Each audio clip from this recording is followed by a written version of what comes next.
Hi, this is Raag Bhatia, and today I'll be presenting for the retirement group. And one of the topics I've chosen is on value investing. What is value investing?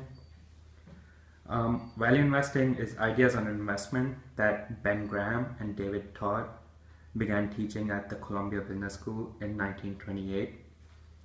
Is basically a strategy of selecting stocks that trade for less than their intrinsic value. Breaking it down, generally you're looking for companies with lower than average price to book or price to earning ratios and or high dividend yields. You need to have a contrarian mindset. A contrarian believes that certain crowd behavior among investors can lead to exploitable mispricings in the securities market. You don't just follow contrary to what other people think. You're supposed to take advantage of a depressive market. And you have a margin of safety. The market is emotional. For example, a widespread pessimism about a stock can drive a price so low that it overstates a company's risk and understates its prospects of profitability. And identifying and purchasing such stocks and selling them after the company recovers can lead to above average gains. Margin of safety is the difference between intrinsic value of a stock and its market price. You need to have a significant margin of safety as you may not always be right, so you need to cushion yourself against potential losses. It's not just about buying cheap stocks. You don't focus on stuff like the beta values or the capital asset pricing model or the timing. The main things that matter are the price and value. But a big problem is estimating the intrinsic value, as there's no such thing as a correct intrinsic value. Two investors can be given the exact same information and have different value evaluations for a company. You need superior analysis skills to understand the information, have different conclusions about the market than what is the norm. It's about having reason and long-term thinking over emotion and short-term impulses. And to have faith in a company, its management, and always keep certain to have a margin of safety.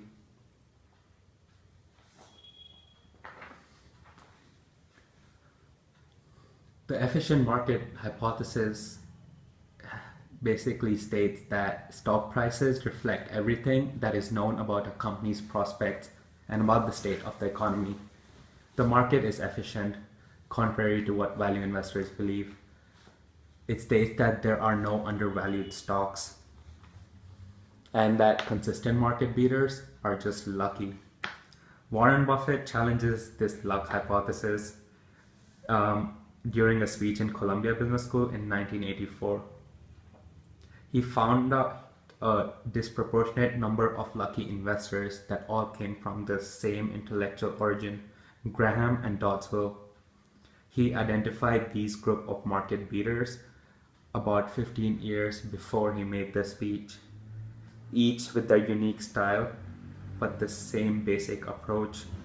And their record of success couldn't just be explained by random chance.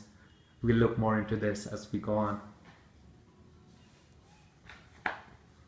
So these are the value investors I've chosen for this presentation. The ones on the left side are the ones chosen from the options provided in the sample presentation, and the ones on the right side are the ones that I chose. They're all value managers with at least 15 years of super index performance, and they beat the S&P 500 index by at least 1% for 10 and 15 years.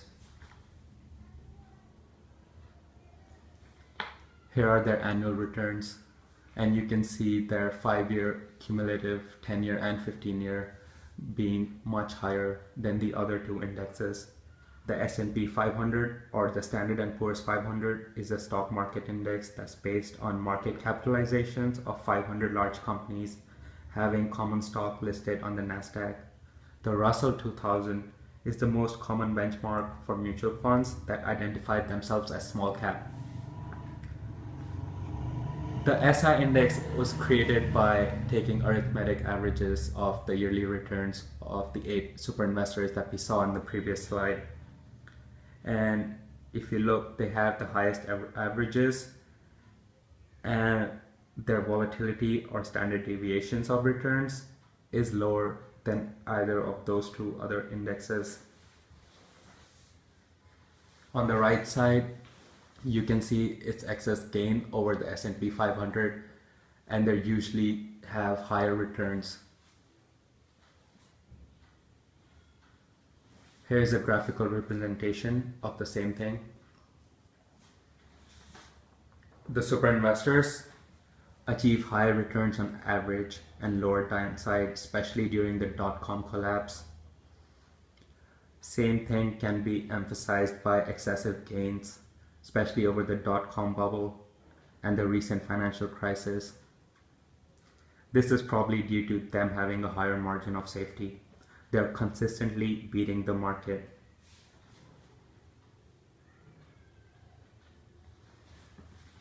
Here we're looking at their 5-year rolling returns and 10-year rolling returns. For the 5-year, their excess returns range from 21% to 89%, and for 10 years this goes to above 100%. As you can see, in the long term they have much higher gains than the S&P 500 indexes. Graphical representation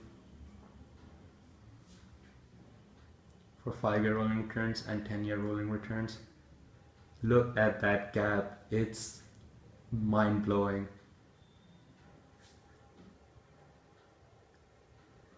Here we're looking at cumulative returns for 15 years. Again, the SI index displays lower volatility and rising returns. Some of it can be attributed to the compounding effect, as the money they save during the downturns gets compounded later on. The modern portfolio theory is a theory of finance that attempts to maximize portfolio expected return for a given amount of portfolio risk, or minimize risk for a given level of expected return by carefully choosing the proportions of various assets. Basically, it's a mathematical formulation of the concept of diversification. You aim at selecting a collection of investment assets that has collectively lower risk than individual assets. Like before, in the efficient market hypothesis, the MPT also assumes that investors are rational and markets are efficient. The fundamental concept is that the assets in an investment portfolio should not be selected individually, contrary to what value investors focus on. Rather, it is important to consider how each asset changes in price relative to how every other asset in the portfolio changes in price. Investing here is a trade-off between risk and expected return, and assets with higher expected returns are assumed riskier. As shown in that graph on the right side, it displays every possible combination of risky assets without including any holdings of risk-free assets. This can be plotted in the risk expected return space, and the collection of all such possible portfolios defines the region under the hyperbola. The boundary of this region, the line, is called the efficient frontier. A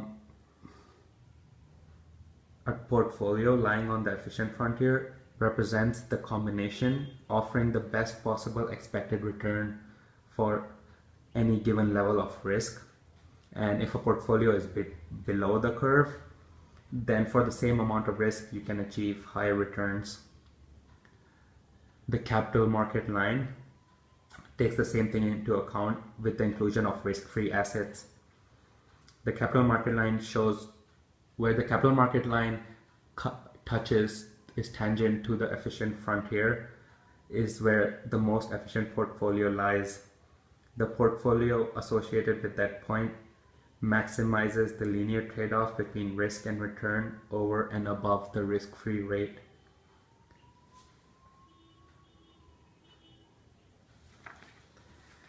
And when we apply the modern portfolio theory to our super index, we find that over here the capital market line was constructed by multiplying the Sharpe ratio by the standard deviation of the portfolio plus the risk-free rate. And the risk-free rate is found by averaging 10-year treasury notes of the past 10 years. The efficiency frontier here was constructed by finding the expected return and standard deviation of portfolios of various weightings between the S&P 500 and the riskless security. The SI index portfolio produces a return well above the capital market line for the same level of risk, which would be impossible by both the market portfolio theory and the efficient market hypothesis. So we can say that the market is not really efficient.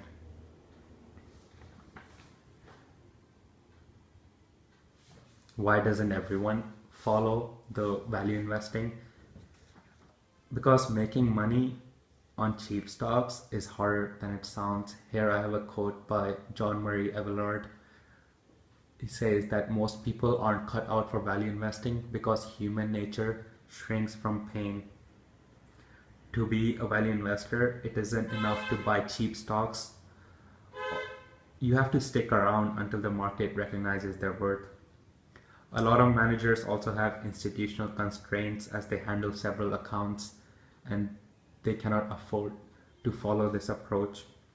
But with the right mindset, despite what most people will think, the odds just might be in your favor. Summit Street Capital Management is an investment partnership in New York. It recently analyzed a group of value investors with long records of high returns and found that even the best underperformed 1/3 to 40% of the time. And this is, most people do not have the mindset to take these losses and sit through such times. In conclusion, one can easily see that Super Investor Index outperforms both the S&P 500 and Russell 2000 in every period. And overall, the cumulative returns were far superior to other indexes. The market is inefficient, and there always be wide discrepancies between price and value in the market.